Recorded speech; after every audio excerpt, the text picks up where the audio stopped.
안녕하세요. 김주겁의 경제부동산입니다. 더 좋은 방송을 하도록 구독, 좋아요, 댓글 알림 부탁드립니다. 방금 우리은행 난리 났다. 새마을, 신협, 저축 돈 못 찾는다. 우리은행이 태형 차입 부실채권과 부실경영위기, 건전성 문제로 위기를 맞고 있는 상황입니다. 또한 새마을금고와 신협은 자기 돈을 찾지 못하는 일까지 벌어지고 있습니다. 부동산 PF발 건설사와 은행권의 부실이 확산되고 있으며 중국 부동산 개발업체 부도, 미국 상업용 부동산에 따른 은행 부실과 맞물려 가지고 아주 위험한 상황에 노출되어 있습니다. 그렇다면 지금 상황에서 내 예적금을 오롯이 대처하는 방법은 무엇일까요? 유료 상담은 010-2696-6276 제가 직접 메소타민과 입지를 전해드립니다. 끝까지 보십시오. 방금 우리은행 난리 났다. 새마을, 저축, 신협 돈 못 찾는다. 지금 우리은행 완전히 지금 펑 하고 폭발한 상황이네요. 여기 보시면 은행권 태형건설의 7,144억 원 대출, 단기 차입금은 우리은행이 제일 많아요. 그러니까 전체는 산업은행이 주채권자인데 단기 차입금이 지금 우리은행이 많기 때문에 지금 문제가 되는 거죠.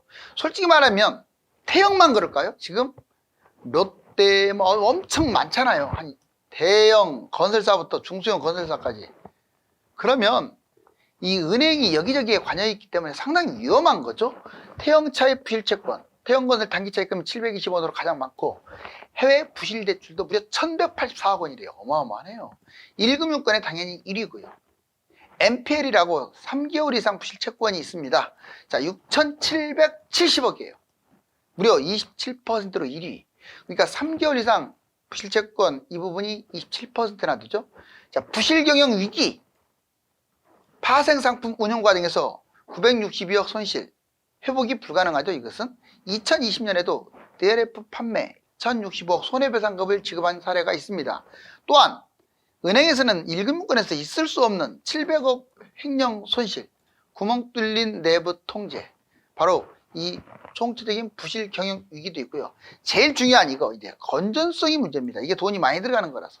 자기 자본 비율은 16.4%, 저축은행이 14%인데 자기 자본 비율이 다른 1금융권 18% 이상에 비해서 훨씬 적어요. 우리은행이.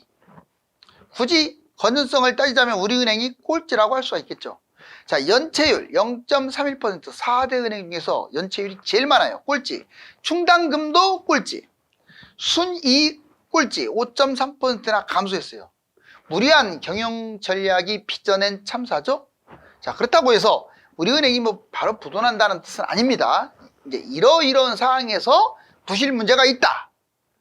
다음 보시면 태형건설 단기 차입금 연체율 1위 보시면 실질적으로 장단기 봤을 때 이제 이 색깔 연한 게 단기고 핑크빛이 장기입니다. 색깔 연한 당연히 우리은행이 압도적으로 많죠. 산업은행도 10억이나 되는데 얘는 더 많습니다. 720억으로. 그 다음에 우리나라 연체율 보면 누가 제일 많은 것 같아요? 국민신한, 하나, 우리가 제일 많습니다. 그것도 자 6월달 대비 9월달에는 더 늘어났고요. 지금은 더 셀 것이고 4대 은행 해외 부실대출 지금 해외 부실대출 우리은행이 압도적 1위죠. 전반적으로 지금 우리은행이 건전성과 각종 연체 이런 부분에서 좋지를 않아요. 자, 이제 신협, 새마을, 저축 돈 못 찾는다. 자, 진짜 돈을 못 찾을까요? 이제 건별로 상황을 제가 예를 든 거지 지금 가가지고 무조건 못 찾는다는 게 아닙니다. 자, 새마을 돈 못 찾는다. 여기 보면 신협 고객 적금 만기에 돈 못 찾아 불만 속출 금감원의 판단은 아예 그냥 제목에 나와 있잖아요.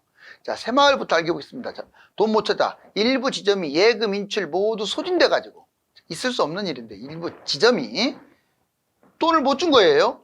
6.18% 연체율 모든 은행에서 연체율이 제일 센 게 새마을입니다. 어마어마하네. 6.18%. 1금융권 0.3에 비한다면 정말 어마어마한 규모죠. 자, 고정이하 여신 15%. 1년 전에 2배. 오죽하면 새마을을 제일 타깃으로 해가지고 금감원과 한국은행에서 모니터링을 하겠습니까? 자, 이번에는 신협, 새마을 돈 못 찾아. 신협도 이런 사례가 있어요. 돈 못 찾아. 적금 만기일 때 돈을 못 찾아서 불만이 생긴 지점이 나왔습니다. 연 10% 특반. 뱅크런 대비 이체 한도를 정했죠. 바로 이 10% 특판이 그랬다는 거예요. 만기 시에 해지도 안 돼. 유사한 사례가 계속 늘어나고 있어요. 아니, 자기가 만기면 마음대로 해지할 수 있잖아요. 근데 그것도 안 되는 지점이 나왔어요. 자, 이번에는 저축은행 돈 못 찾아. 저축은행은 좀 별개예요. 돈을 아예 이렇게 새마을이나 신협처럼 찾고 싶어도 못 찾는 상황이 아니라 미수령, 지금 수령해 가지 않은 4.4만 명 파산 배당금이라고 있어요. 이거는 이제 저축은행만 그런 게 아니라 1금융권 다른 은행들도 이런 게 있죠. 그래서 이거를 빨리 찾아가라 그런 뜻입니다. 고정이하 여신 6.1조 1년 만에 100% 증가. 하지만 내부를 들여다보면 저축은행도 상당히 부실이 심각해요. PF 연체율 5.56%, 은행권 최대입니다. 자, 상호금융 부실대출 새마을구 연체율을 보면 신협 와 연체율이 4%. 지금 22년 말 대비 23년 말 기준인데 훨씬 올랐죠. 제일 많고 신협이. 농협은 1.18에서 2.34. 많이 올라갔죠. 자, 수협 2에서 3.53. 산림조합 1.77에서 3.72. 그나마 건전성에서는 상호금융 네 군데에서는 농협이 제일 낫네요. 자, 이번에 고정이하 여신 비율 신협 2.57에서 3.9. 고정이하 여신 비율은 돈을 떼이는 돈이라고 그냥 생각하세요. 3개월 이상 연체 비율이니까 상당히 많죠. 3.9. 농협 1.58에서 2.53. 수협과 산림은 각각 2에서 3%로 이렇게 올라갔습니다. 새마을금고 부실단위 금고간 어떤 합병 착수 보시면 쭉 이렇게 올라가고 있네요. 연체율이. 와, 정말 건설 및 부동산 관련 연체율이 무려 12%예요. 다른 것들은 이렇게 연체율이 낮은데 건설 및 부동산 관련 연체율이 23년 6월 달 말 12%. 정말 어마무시하죠. 합친이가 적은 것으로 나오는 거예요. 그러니까 상당히 위험하다. 자, 예적금 대처 방법. 그렇다면 자, 여러분들 어디에다가 지금 예금 적금을 넣고 있나요? 자, 이대로만 하면 크게 문제가 없을 겁니다. 뭐 다른 나라 문제 그리고 PF 이걸로 인한 대형 건설사 부도 이것만 없다면 이 전제하에 지금 돈을 갖다 무리하게 지금 막 부도 날까봐 돈을 찾아가지고 다른 곳으로 옮기는 것은 엄청난 이자 손실을 감수해야 하기 때문에 그걸 원하지는 않아요. 설령 이금융권이라도 만기까지 끌고 가셔도 괜찮지 않을까라고 판단 듭니다. 이게 부도 문제하고는 별개 문제인 거예요. 부실하고는. 지금 부도 났다는 뜻이 아니잖아요. 여기 보시면 예적금 만기에 찾으세요. 자꾸 전화 와가지고 이거 찾아야 돼, 끌고 와야 돼, 말아야 돼 이러지 마시고 당장 부도난 것은 아닙니다. 그렇지만 제가 이 방송을 하는 이유가 이러이러한 부실 문제가 있으니까 다음에는 신중해라. 두 번째, 부실 위험 인식. 1, 2년 만기 후에 분산 예치하세요. 이제 만기가 된 다음에 손실 보지 말고 그때는 안전한 은행으로. 1금융 5대 은행은 안전합니다. 제가 아까 뭐 우리은행 좀 난리 났다라고 했어요. 사실 부실이 심각한 건 맞습니다. 그렇다고 해서 1금융권이 먼저 부도가 나거나 그럴 가능성은 없어요. 금융위기 때는 부도가 나겠죠. 또 뱅크런 때 지금은 그런 상황은 아니고 2금융권 만기 때는 반드시 분산 투자하세요. 원리금 합쳐서 5천만 원이 넘으면 2금융권은 완전 달라요. 1금융권하고. 이게 단위조합이 됐던 아니면 새마을금고가 됐던 저축은행이 됐던 조심해야 돼요. 우체국은 전액 보장합니다. 예금이 많으면 우체국은 안전하죠. 막 돈 단위가 너무 많을 경우는 절대로 다른 1금융권보다 우체국에 넣는 게 더 안전해요. 그 다음에 새마을 단위 농협 분산 법인이 다르면 뭔 말이냐, 새마을금고나 단위 농협은요 법인만 다르면 여기 5천만 원, 여기 5천만 원, 여기 5천만 원 이렇게 마을별로 돌아가면서 내가 넣을 수가 있어요. 대신에 그 두 곳이 법인이 달라야 돼요. 확인을 정확하게 하고 들어가는 게 좋습니다. 예적금 못 받는 경우가 6가지가 있어요. 자, 여러분들이 그러면 어느 때 예적금을 못 받을까요? 금융위기가 터져버릴 경우. 지금 당장 금융위기가 터질 가능성은 높지 않습니다. 경제위기, 자, 은행 부실, 은행 부도 과정에서 금융위기가 터지면 못 받아요. 두 번째, 은행 부도, 은행 자체 부실, 민간 대출, 연체율, 이 은행 자체로 인해서 부도가 난 경우, 물론 5천만 원은 받아요. 기본적으로 제가 말씀드린 것은 그 이상을 못 받는다는 거지. 자, 연쇄 부도, 은행과 기업 부도 때문에 연쇄 부도, 특히 이제 이번에 PF 대출이 문제가 되겠죠. 그리고 BIS, 자기자본 비율이 적은 경우가 위험하죠. 뱅크런, 어느 갑자기 빵 하고 터지지 않습니까? 은행 부도가 막 소문이 나는데 소문보다 더 빨라요. 돈 빼가는 게. 특수상품 손실, ELS, 약간 성격은 달라요. 예적금하고. 그렇지만 특수상품에 가입을 해서 원금 손실 보는 경우, 상품 가입 만기 때 손실 위험성이 크죠. 자, 전반적으로 5천만 원 이상, 원리금 합계 5천만 원 이상은 보장을 안 한다.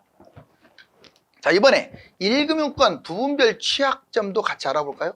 자, 1금융권이라고 해서 아까 우리은행 저희가 이제 같이 들여다봤지만 무조건 안전한 것은 아닙니다. 당연히 분야별로 부실이 있어요. 물론 이것이 당장 부도로 이어진다 이렇게 말할 수는 없어요. 그렇지만 우리가 부실은 알고 가야 돼요. 상당히 심각하니까.